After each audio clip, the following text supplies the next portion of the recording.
You just posted a video you spent days on. You thought it was really good, maybe even your best work ever. But the views aren't coming in, and the comments are sparse, and that familiar feeling is creeping in again. Not just disappointment, something deeper, like you're somehow less. Be honest, have you ever felt like your worth as a person fluctuates with your analytics? Like you're amazing on the days your content performs really, really well, and somehow defective on the days it doesn't. This isn't just imposter syndrome. This is what I call the creator identity crisis, when your sense of self becomes completely entangled with your metrics. It's kind of like you've accidentally installed an operating system where your core value as a human being updates in real time with every refresh of your analytics page. And let me tell you, that is an absolutely brutal way to live. I know it because I lived it. A year ago, I was so merged with my channel's performance that I couldn't separate myself from the numbers. When a video hit or a TikTok popped off,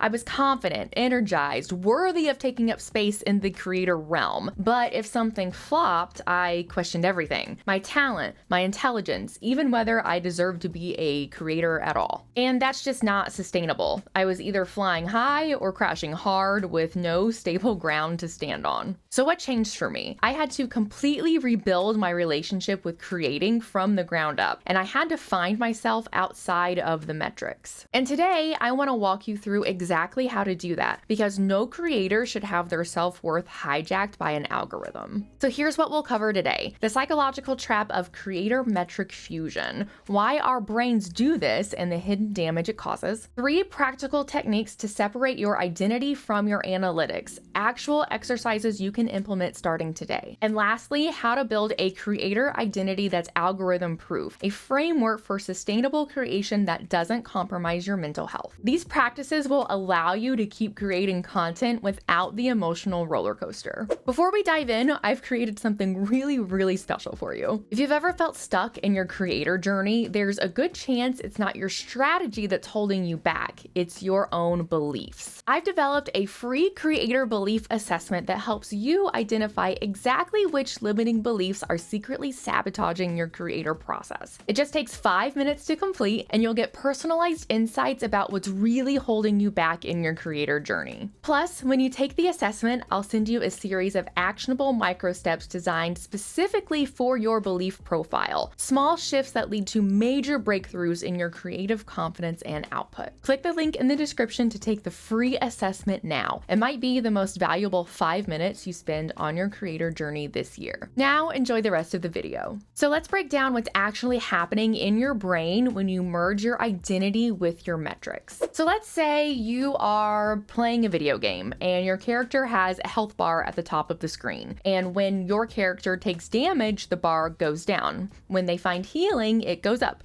Pretty simple, pretty standard for video games. But now imagine if your actual mood, your confidence, and your sense of self-worth were directly wired to that health bar. Every hit your character takes, you feel genuinely worse about yourself as a person. But every power-up, you feel worthy of love and respect. That would be a pretty messed up game, right? Like you'd probably stop playing, it's kind of depressing. But that's exactly what happens when you fuse your identity with your creator metrics. You're literally saying this arbitrary number that's influenced by countless factors outside of my control determines my value as a human being and as a creator. In the mental health world, we call this contingent self-worth, when your sense of value depends on performance or approval in a specific domain. Here are some common ways it can show up: higher levels of stress and anxiety, more pronounced emotional highs and lows, decreased intrinsic motivation, so just motivation from inside yourself to do something, impaired decision-making abilities, and a greater vulnerability to depression. Does this sound familiar to you? It probably should, because this describes most creators that I know, including myself. But here's where it gets even more interesting.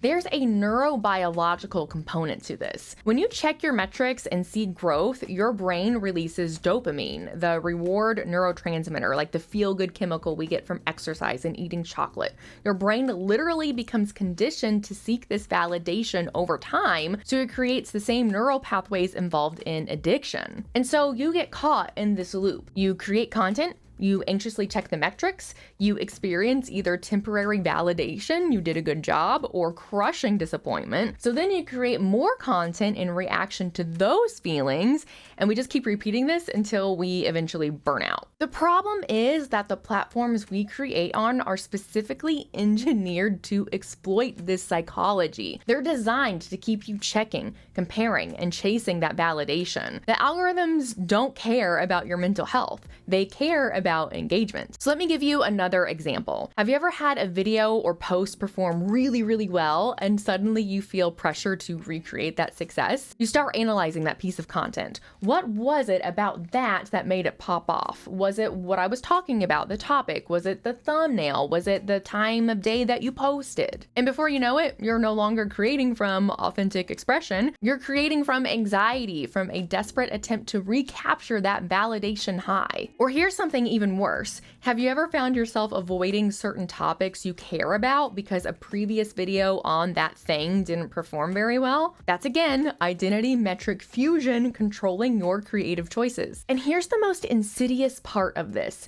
This fusion happens gradually. You don't wake up one day and decide, I'm gonna let social media metrics determine my worth as a person. Because this creeps in through small moments. The rush when something performs really well, the sinking feeling when it doesn't. And eventually, your creativity becomes hijacked. You're no longer making what matters to you. You're making what you think will get validation. So that's the trap. Now let's talk about how to escape it. So how do we break free from this fusion? How do we create a psychological buffer between who we are and how our content performs? I'm going to give you 3 evidence-based techniques that you can start implementing today. These aren't quick fixes, unfortunately, but these are practices that over time will rewire your relationship with creation. So think about your values as the internal navigation system that guides your creative decisions when all the external noise gets too loud. So here's the exercise, okay? You're going to take 20 minutes with a notebook. Yes, I'm talking about journaling again because it really does work. Watch my video on it, okay? You're going to draw 2 columns on a piece of paper in your notebook. In the first column, write down what matters most to you as a creator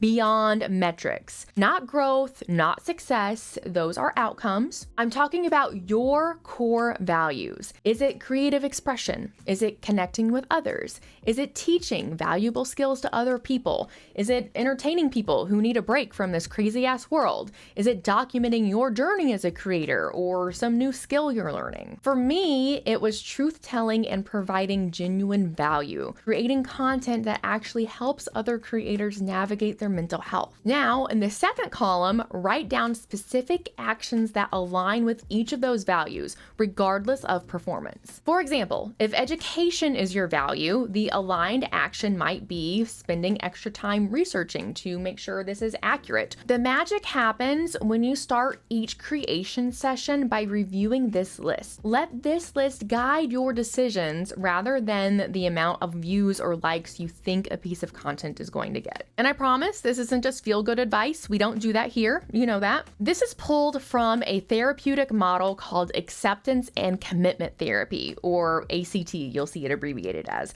And when we use this intervention with patients we're treating, it shows that people that are connecting with their values creates psychological flexibility, the ability to persist in behaviors aligned with your values, even when you're facing really difficult thoughts or feelings about it. So when you're clear on your values, a video with low views can still be a huge success if it aligned with what matters to you. You've created an alternative metric that isn't controlled by an algorithm. It's all yours. This second technique is about creating psychological distance between yourself and your content. This is a mindfulness technique because mindfulness is like all the rage right now, but it is a technique adapted from self-compassion research. And it's really powerful during those times when you feel the fusion really strongly, like right after posting or when you're checking your metrics. So here's how it works. When you notice yourself merging with your content's performance, like when you think my video flopped, so I'm a failure, Pause and walk through these steps. Number 1, notice the thought and name it specifically. I'm having the thought that my video flopping means I'm worthless. Step number 2, start creating distance by rephrasing your thought. So for example, I notice I'm having the thought that my video's performance reflects my worth. Step number 3, separate your content from yourself, like say it out loud. This content is something I created.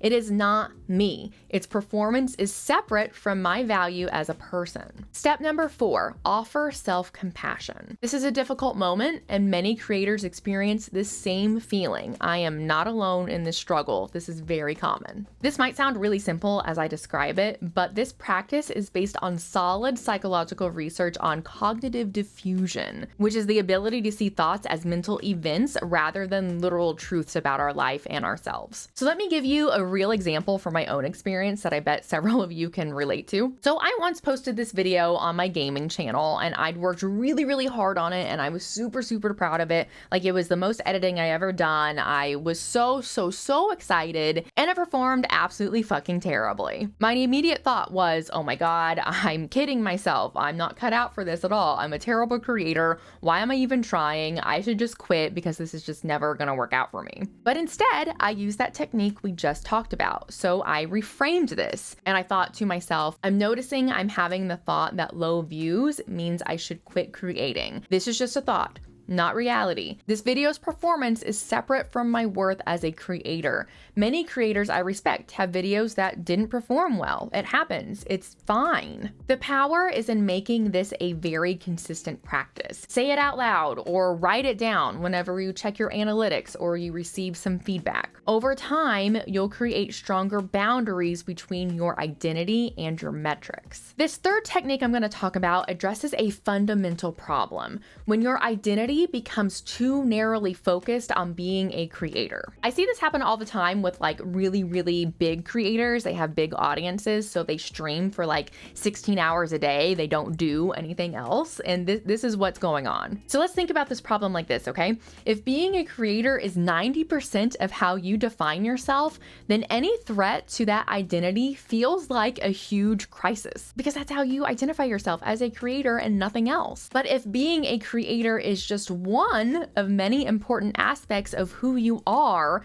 then those changes in that area have less impact on your overall sense of self. So basically, if you see yourself as more than a creator, you have other roles too, then if a video doesn't do so well or a stream doesn't do so well or whatever, you're not like crushed by it. Like, yeah, it sucks, but you don't start questioning your worth as a creator because of it. So I like to call this the identity portfolio expansion, and it comes from resilience psychology, and this is about deliberately broadening the sources of meaning and identity in your life. So here's the practice, and here's what you're gonna do. Step 1, identify 3 to 5 areas of your life completely unrelated to content creation that matter to you. So these could be things like relationships with your family or your partner, communities you're part of, like your church or some volunteer service. Maybe it's your health or physical activities or getting outside and exploring. So identify 3 to 5 areas in your life that are not content creation that are really important to you. Step number 2, commit to regular, meaningful engagement in those areas, especially during times when you're struggling. Schedule them like you would content creation or your TikTok posts or whatever, if that makes it easier. Step number 3, practice the phrase, I am a creator and I am many other things. We often have to remind ourselves of this expanded identity, specifically before we check our metrics and stuff, so we can really create that distance. For one creator I know, this looks like reconnecting with their identity as a friend, a sister, a big book reader, and a runner. So on days when their creator identity takes a hit, they can still feel grounded in these other aspects of who they are. So this isn't about diminishing your commitment to creation. This is not meant to get in the way of that. This is more about creating a stable foundation for that commitment to be a creator. Research shows us that people with diverse sources of meaning demonstrate greater resilience when they are facing difficulty or setbacks. They literally bounce back faster from failure and rejection if their whole identity isn't consumed by this thing. So these 3 techniques: values clarification, content self-differentiation, and identity portfolio expansion. Very fancy names, right? But these all work together to create psychological space between you and your metrics. They're going to give you room to breathe and create more freely, not feel so tied to the metrics, and to be able to keep going despite the inevitable ups and downs of creator journeys. So now that we have these techniques, let's put them together into a framework for building what I call an algorithm-proof creator identity. And I want to be clear, this isn't about ignoring your metrics completely. We do have to look at them to be a good creator and inform decisions. But this is about changing your relationship with them so they inform your strategy without defining your worth. So the first pillar of an algorithm-proof identity is redirecting your focus from the outcomes you can't control to processes that you can. So usually we measure our success based on metrics. So we measure our success based on the amount of views, the number of subscribers we have, our engagement rates, the money we're making from it. And these are important for strategic decisions, like I said, but they make terrible identity anchors because these things are largely outside of your control. Yes, we can influence them, but at the end of the day, we don't ultimately control how many subs we have, how many views we get, etc. So instead, we are going to redefine success around process metrics. So these are going to be things that we can control. So things like consistency in showing up, improving our creation, improving our videos and our streams, making sure that what we're creating aligns with our core values we identified, maybe even taking some creative risks or doing something outside of your comfort zone just to learn something. This pillar also involves another sort of journal, whatever, I don't care, do it, okay? But this is going to be a process success journal where we're going to write down wins that have nothing to do with our metrics, right? We talked about earlier in another video how our brain often forgets those wins and we have to remind it all the time. So this could be stuff like, I learned a new editing technique today. I shared something on Twitter that I was kind of nervous to share, but I did it anyway. I created something even though I didn't feel motivated to do it whatsoever. The psychological principle behind this is called the internal locus of control. This is the belief that you have agency over important aspects of your life. Research has also shown us that people with a stronger internal locus of control experience less anxiety and greater resilience in the face of setbacks. And when you focus on process over outcome, you transform creation from a gamble to a practice. And a practice can be meaningful regardless of that external validation. The second pillar of this is creating clear boundaries between creator you and person you. Most creators that I know, myself included, really struggle with this one. We're always on, so we're always checking our metrics, responding to comments, consuming content in our niche to see what everyone else is doing and what we should do next. The lines between work and life blur until everything feels like it's about content creation. That's the only thing we can really do because we're a creator. We have to be creating all the time. But we have to learn how to compartmentalize the creator you more. We have to learn how to separate the two. So we can do this in a few different ways. We can designate specific times to check metrics and stick to them religiously. So for example, you could check them once in the morning and once in the evening and for no more than 15 minutes each time. We can also create physical transitions between creation and the rest of your life. So this could be like changing clothes, moving to a different room or a different space, or a brief ritual that signals creator mode is beginning or ending. We can also develop digital boundaries that protect your mental space. So this is things like turning off notifications for creator platforms, using app blockers during your non-work hours, your non-creative hours. Maybe you have separate devices or profiles for your creation versus your personal use. This compartmentalization and separation, it isn't about caring less about your content. It's about caring so much that you protect the person who's actually creating it. And the final pillar addresses a key driver of identity metric fusion: isolation and comparison. When you're creating alone, it's easy to get lost in metrics as your only form of feedback. And when you're constantly comparing yourself to other creators, you're reinforcing that idea that your value is relative to their performance. And the solution to this is building genuine connections with fellow creators. creators. People often talk about finding or creating a small group of creators that are at a similar stage to them. And this is actually really good advice. And this isn't necessarily for networking at all. It's more about the authentic relationship and the support you get from that. We can also share our vulnerabilities more. That is such a hard word for me to say, but just be more open about the struggles. We don't always have to talk about the wins on our social media and on our Twitter. We can talk about the difficult times that we experience as a creator. And whenever I have done this, I always get lots of comments about other creators going through or experiencing the same thing. Normalize the struggles of creation by talking about them more openly. These aren't secrets. We're all going through it. Celebrate other people's successes genuinely. This also breaks the cycle of that competitive comparison too. And learn from setbacks collectively. When you're connected to other creators, you see that everyone faces similar challenges. Your metrics no longer define you in isolation. They're just one part of a shared creative experience with your little group. Research has also shown us that bad metrics are far less harmful when we're connected to a supportive community. So those same metrics that feel absolutely devastating when you're isolated as a creator, those can become really valuable learning tools in your creator community. So together, these three pillars we just went over, processes over outcome, healthy compartmentalization, and community beyond competition, create a foundation for an algorithm-proof creator identity. The platforms we create on are designed to make you think your worth as a creator and as a person are measured in views, likes, and subscribers. But that path leads to burnout, feeling stuck in our creative processes, and a profound disconnection from why you started creating in the first place. True creative fulfillment comes when you create from a stable sense of self, not to become someone, but because of who you are already.